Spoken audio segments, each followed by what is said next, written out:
হযরত ইব্রাহিম নবী আলাইহিস সালাম শেষকালে যখন দোয়া করে, আল্লাহ আমাকে একটা সন্তান দান করো, আমার একটা বংশধর তুমি কবুল করে দাও। রব্বি হাবলি মিনাস সালিহিন, হে প্রভু আমাকে একটা চমৎকার সন্তান তুমি দান করে দাও। আল্লাহ রাব্বুল আলামিন ইব্রাহিম আলাইহিস সালামের দোয়াটা এমন ভাবে কবুল করে নেয়। ইব্রাহিম নবী আলাইহিস সালামের স্ত্রী হাজেরা যখন এই কথা শুনে হাসলো, হাজেরা আলাইহিস সালামের হাসিটা আল্লাহ রাব্বুল আলামিনের দরবারে কবুল হয়ে গেল। এবার আল্লাহ রাব্বুল আলামিন তাদের দোয়াকে কবুল করে শেষ বয়সে যখন যুদ্ধকালে একটা সন্তান দান করলেন, এবার আল্লাহ রাব্বুল আলামিন যখন তাদের কোনো সন্তান দিয়ে দিলেন, সন্তান যখন জন্মগ্রহণ করলো, আল্লাহ রাব্বুল আলামিন সন্তানের নাম করে পাঠাইলেন ইসমাঈল আলাইহিস সালাম। এবার যখন বড় হইতে লাগলো, এবার আল্লাহ রাব্বুল আলামিন দেখে ইব্রাহিম আলাইহিস সালাম সন্তানের প্রতি এত মহব্বত, এত দয়া, এত মায়া।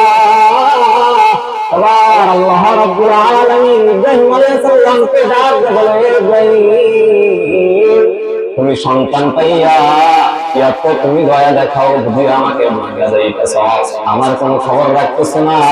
এবার ইব্রাহিম আলাইহিস সালাম ডাক দিয়ে বলে, প্রভু ও আমার মালিক,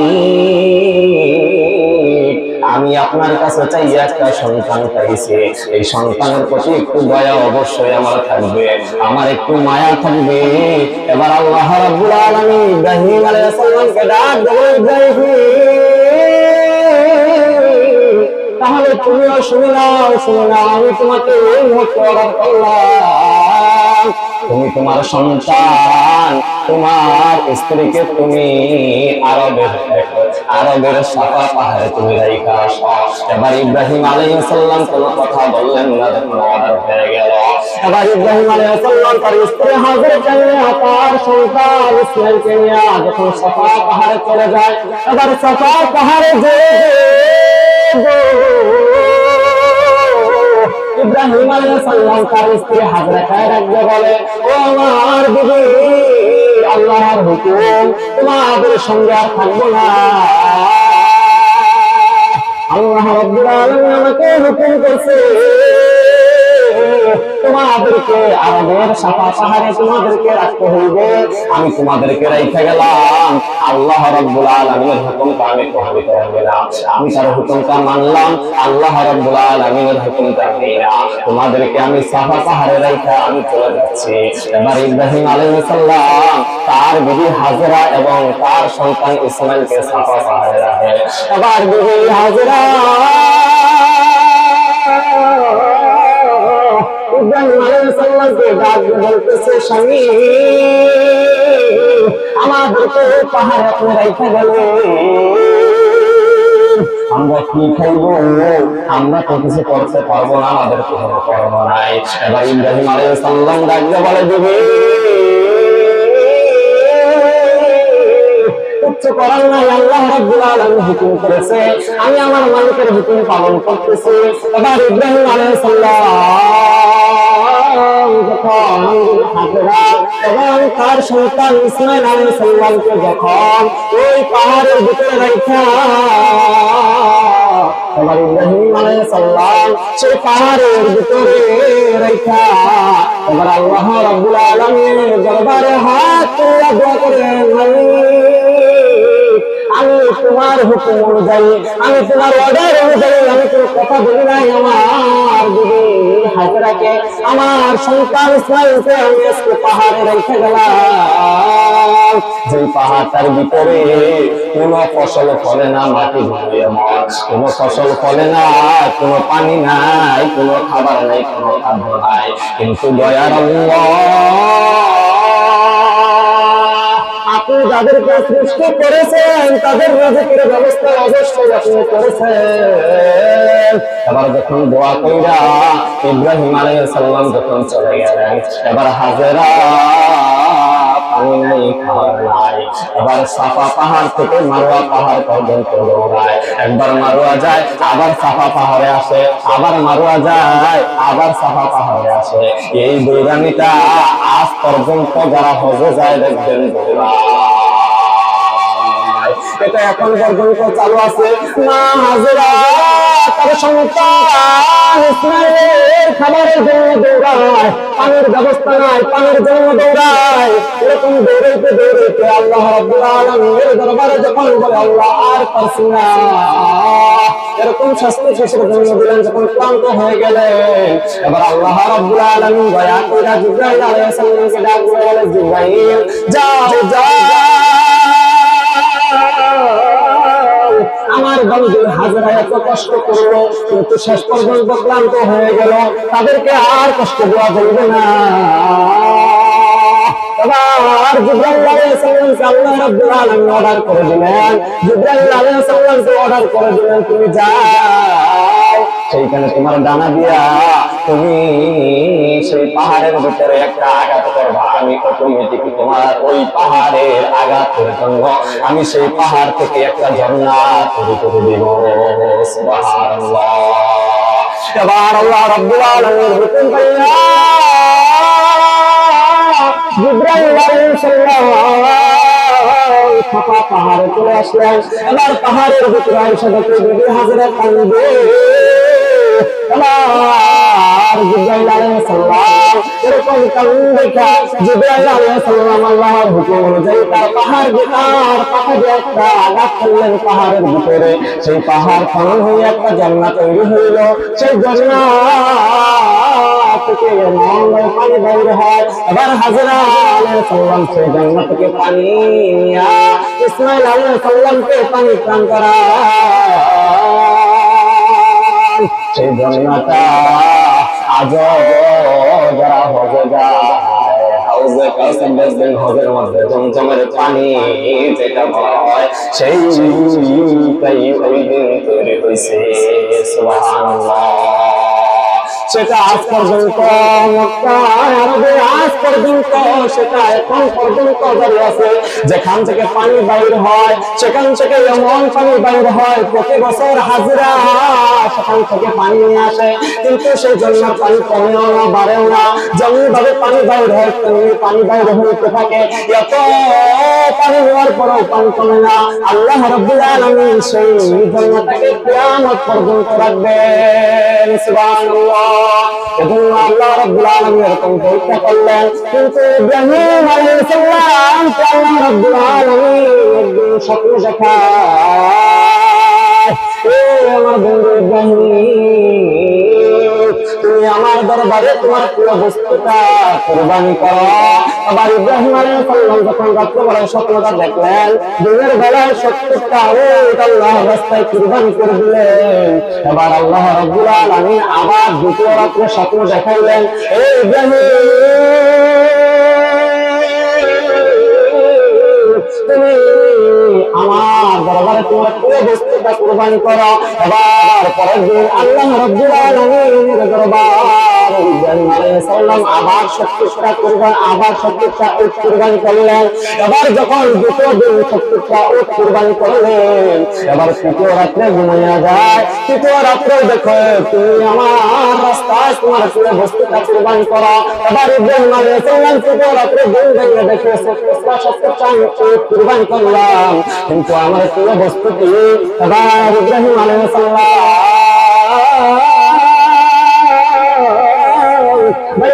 আমার দুনিয়ার ভিতরে আমার সন্তান ইসমাইল, আমার সন্তানকে বুঝে কুরবানি করতে বলতেছে। এবার ইব্রাহিম আলাইহিস সালাম হাজরা করে চলে গেলেন। এবার হাজরা করে যায় ডাক দিয়ে বলে, দিদি আমার সাথে ইসমাইলকে সাজাইয়া দাও। এবার দিদি ডাক দিয়ে বলে, স্বামী আমার কিসের জন্য সাজাইয়া দেব? এবার ইব্রাহিম আলাইহিস সালাম হাজরাকে ডাক দিয়ে বলে, দিদি তুমি আমাকে আমার সাথে ইসমাইলকে সাজাইয়া দাও। এবার দিদি যখন প্রশ্ন করলেন কোথায় যাইবেন, এবার ইব্রাহিম আলাইহিস সালাম বিবির জবাব দিয়ে বললেন আমাদের দাওয়াত আছে, আমি ইসমাইল আলাইহিস সালামকে আমি ইসমাইলকে নিয়ে দাওয়াতে যাব। এবার মা হাজেরা ইসমাইলকে এমন ভাবে সাজাইয়া দেয়, বাবার সাথে দাওয়াতে যাইবে। এবার সাজানো যখন শেষ হয়ে গেল, এবার ইব্রাহিম আলাইহিস সালামের সাথে ইসমাইলকে যখন পাঠাইয়া দিলাম, এদিকে ইবলিস শয়তান হাজেরার কাছে আয়েশা হাজির। এবার ডাক দিয়ে বলতেছে, হাজেরা তোমার সন্তান ইসমাইলকে তোমার স্বামীর সাথে দিয়ে দিলা, কিন্তু জানো কোথায় যাচ্ছে? এবার হাজেরা ডাক দিয়ে বলে, না আমি তো শুনলাম দাওয়াতে যাচ্ছে। এবার ইবলিস ডাক দিয়ে বলে, না তোমার সন্তান নিয়ে তোমার স্বামী কুরবানি করার জন্য যাইতেছে।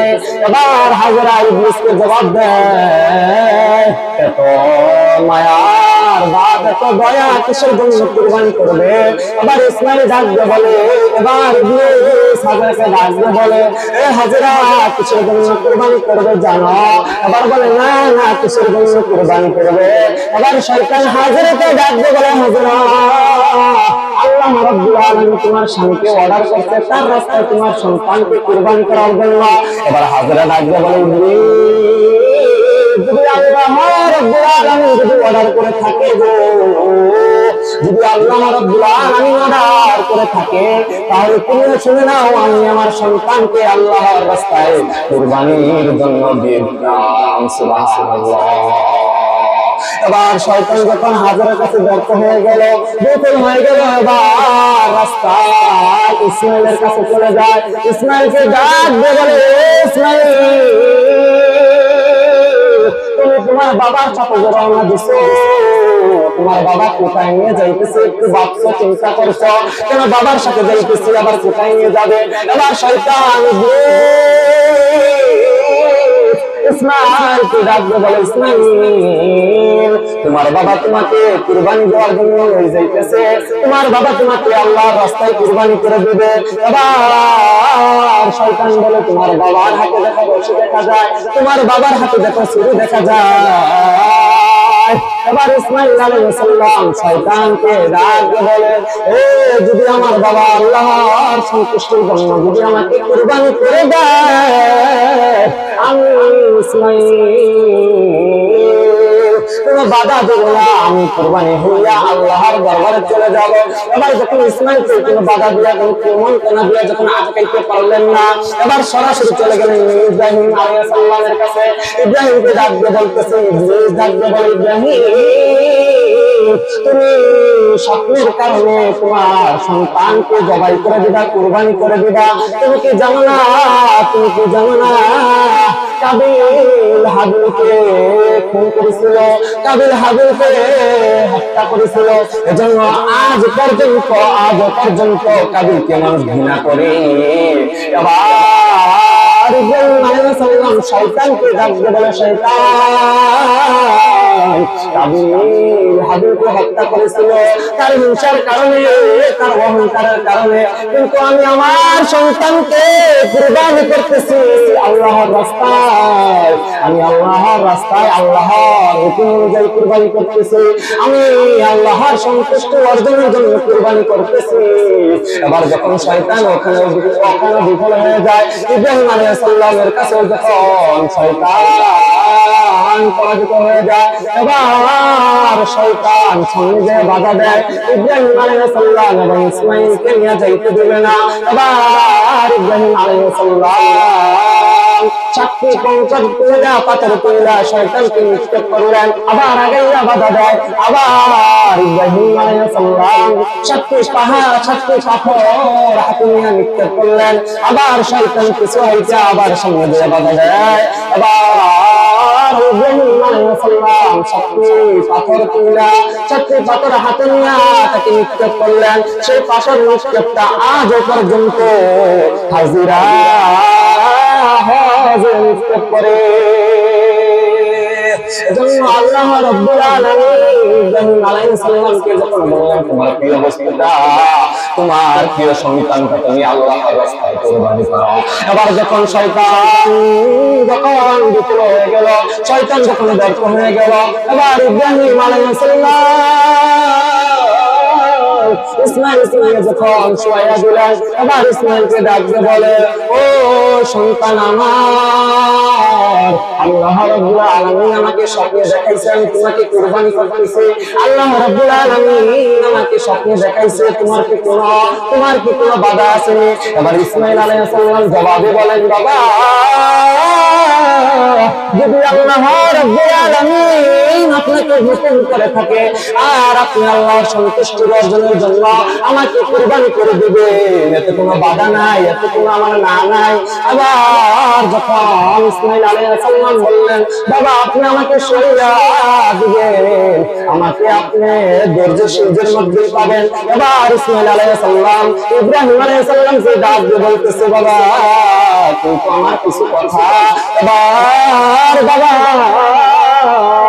ইব্রাহিম ইসমাঈল আলাইহিস সালামকে ডাক দিয়ে বলে, সন্তান তোমার আবার মৃত্যুর পূর্বে তোমার কুরবানির আগে কিসের কথা? এবার বাবাকে ডাক দিয়ে বলতেছে, বাবা আপনার হাতে যে ছুরি, এই ছুরির ধার আছে কিনা, ধারালো কিনা একটু ভালোভাবে দেখেন। এবার ইসমাঈল আলাইহিস সালাম বলতেছে, দ্বিতীয় কথা, আপনি আমাকে যখন জবাই করবেন, কুরবানি করবেন, আমার হাত দুই পা গুলো রশি দ্বারা বাইধা নিবেন। কেন বাইধা নিবেন জানেননি? আমি যেন নড়াচড়া না করি, আমি যেন অতি শীঘ্রই কুরবানি হইয়া আল্লাহর দরবারে পৌঁছাইয়া যায় আর আল্লাহ রাব্বুল আলামিনের সন্তুষ্টি অর্জন করতে পারি। এরকম কথা যখন ইসমাঈল আলাইহিস সালাম বাবাকে বললেন, এবার তৃতীয় কথা বলতেছে, আমাকে বাবা আপনি আমাকে চুপ করাইয়া, আপনি উপর করাইয়া আমাকে কুরবানি করবেন। এবার ইব্রাহিম আলাইহিস সালাম বলতেছে, কেন তোমাকে উপর করে কুরবানি করব? এবার ইসমাঈল আলাইহিস সালাম ডাক দিয়ে বলতেছে, আমি কুরবানি হব আল্লাহর রাস্তায়, কিন্তু আমি কুরবানি হব সিজদার অবস্থায়, আমাকে সিজদার অবস্থায় রেখে আপনি আমাকে কুরবানি করবেন। এবার ইসমাঈল আলাইহিস সালাম যখন কুরবানির জন্য প্রস্তুত হয়ে গেলেন, ইব্রাহিম আলাইহিস সালাম ছুরিটা দাঁত দিয়ে নিলেন, হাত দিয়ে ইসমাঈলের রশি দ্বারা বাইধা নিলেন। এবার যখন বাইধা কুরবানির জন্য রেডি হয়ে যায়, ছুরিটা যখন চালাইবে, ছুরিকে আল্লাহ রাব্বুল আলামিন ডাক দিয়ে বলে, ছুরি খবরদার খবরদার, ইসমাঈলের একটা পশম যেন না কাটে। এবার পেশায় কিন্তু ইসমাঈল আলাইহিস সালামের পশম কাটে না। এবার ছুরিকে ইব্রাহিম আলাইহিস সালাম ডাক দিয়ে বলে, ছুরি তোমার কি হইল? তুমি কিসের জন্য ইসমাঈলকে কুরবানি হইতে দাও না? এবার আল্লাহ রাব্বুল আলামিন ছুরির জবাব দিলেন। আল্লাহ রাব্বুল ছুরির জবাব যখন তুলে দিলেন, এবার ছুরি জবাবে বলে, ও আল্লাহর বন্ধু আপনাকে যখন নমরুদ আগুনে পুরাইতে চাইছিল, আল্লাহ রাব্বুল আলামিন আগুনকে একবার বলছিল, এই আগুন তুমি আমার ইব্রাহিমের জন্য, তুমি আমার ইব্রাহিমের জন্য তুমি আরামদায়ক হয়ে যাও, শান্তির আগুন হয়ে যাও, আমার ইব্রাহিমের জন্য একটা পশম না পড়ে, আমার ইব্রাহিম আলাইহিস সালামের জন্য একটা পশম না পড়ায় আপনাকে যখন আগুনে নিক্ষেপ করবে। কিন্তু আল্লাহ রাব্বুল আলামিন আগুনকে একবার বলছিল আপনাকে যেন না পুরায়, কিন্তু জানেননি আল্লাহ রাব্বুল আলামিন আমি ছুরিকে একবার না দুইবার না, আল্লাহ রাব্বুল আলামিন একবার না দুইবার না 70 বার বলেছে, ছুরি খবরদার একটা পশম যেন ইসমাঈলের না কাটে। তাহলে বলেন আমি কেমনে কাটবো, কেমনে আমি জবাই করবো? এবার আল্লাহ রাব্বুল আলামিন জিবরাইল আলাইহিস সালামকে ডাক দিয়ে বলতেছে, জিবরাইল যাও তুমি জান্নাত থেকে একটা ডিম বানিয়ে তুমি ইব্রাহিম আলাইহিস সালামের কাছে চলে যাও। এবার ইব্রাহিম আলাইহিস সালামের দ্বারে যখন জান্নাত থেকে ডিম বানিয়ে জিবরাইল আলাইহিস সালাম হাজির হয়ে যায়। এবার সকল ফেরেশতারা আকাশ থেকে ডাক দিয়ে বলে, আল্লাহ আকবার, সুবহানাল্লাহ, লা ইলাহা ইল্লাল্লাহ। সঙ্গে সঙ্গে ইব্রাহিম আলাইহিস সালাম বলে আল্লাহু আকবার, জিবরাইল আলাইহিস সালাম বলে আল্লাহু আকবার, ইসমাঈল পড়ে লিল্লাহিল হামদ। এজন্য মুসলমান আল্লাহ রাব্বুল আলামিনের হুকুম অনুযায়ী যখন ইব্রাহিম আলাইহিস সালাম তার সন্তানকে কুরবানির জন্য রেডি হয়ে গেলেন, কিন্তু জিবরাইল আলাইহিস সালামকে তার জান্নাত থেকে একটু দুম্বা দিয়ে পাঠাইলেন। আল্লাহ রাব্বুল আলামিন সেই দুম্বার কারণে সেই দুম্বা সেদিন কুরবানি হয়, ইসমাঈল আলাইহিস সালামের কুরবানি হয় না। এজন্য আল্লাহ রাব্বুল আলামিন পৃথিবীর সকল মুসলমানকে বিধান দিয়ে দিলেন, যাদের উপরে কুরবানি খরচ তারা যেন একটি দুম্বা বা একটি বকরি বা একটি গরু বা উট তারা কুরবানি করে বা মহিষ কুরবানি করে, তাদের পালনে যা আছে তা যেন কুরবানি করে। সেদিন থেকে কুরবানির বিধান হইল বস্তু তাদের পালের গরু বা মহিষ বা উট বা বকরি বা দুম্বা এগুলো কুরবানির ক্ষেত্রে